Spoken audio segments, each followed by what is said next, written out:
sebenarnya ini tuh ya hal yang ini ya, yang hal yang wajar gitu ketika dilakukan sama anak. Kalau kita jadi anak, kan kita akan menutupi kesalahan kita ya supaya nggak kena marah orang Betul. tua gitu. Hmm. Ya sama aja juga sebenarnya anak juga mungkin akan melakukan hal yang sama seperti itu. Akan sedikit tipis-tipis berbohong gitu ya untuk menutupi kesalahannya supaya nggak dimarahin. Tapi artinya anak menjadi takut itu bukan karena salah, tapi karena ada amarah. Ya, Hmm. nah, itu yang perlu digarisbawahi. Jadi anak tuh takut melakukan kesalahan. Anak itu harus menutupi kebohongannya karena takut dimarahin.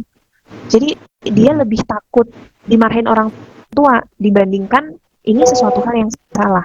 Ibaratnya Hmm. misalnya nih saya Muslim, anak saya nggak sholat nih. Dia takutnya bukan sama Tuhan, dia takutnya bukan sama kewajiban dia sebagai seorang Muslim yang nggak sholat, tapi karena saya bisa marah gitu dengan apa yang dia lakukan. Nah, lagi-lagi harus dikomunikasikan gitu. Jadi kenapa mama marah? Karena kamu tahu nggak, nak, kalau misalnya kamu nggak sholat, itu kamu tahu itu akan dapat apa kalau nggak sholat? Misalnya Hmm. berdosa dan seterusnya. Sholat tuh untuk apa sih? Jadi pemahaman dia akan jadi eh, bergeser gitu dari yang misalnya tadi sebelumnya dia takut karena dimarahin, sekarang bukan karena takut dimarahin, tapi memang dia punya ketakutan kalau nggak menjalankan itu dia akan berdosa, kalau berdosa tuh akan apa efeknya dan seterusnya. Jadi Hmm. alasan itu yang perlu disampaikan ke anak. Bukan hanya masalah itu ya, tapi hal yang lain juga.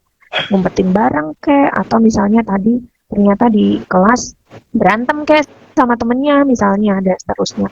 Jadi diberikan pemahaman bahwa perilakumu salah itu kenapa? Kenapa sampai itu menyebabkan mama marah atau mama nggak suka itu kenapa? Yang kedua juga kadang-kadang anak sangat ketakutan karena kalau orang tuanya udah marah, wah udah kayak singa misalnya, gitu, udah mengaum, terus mata tajam dan seterusnya gitu.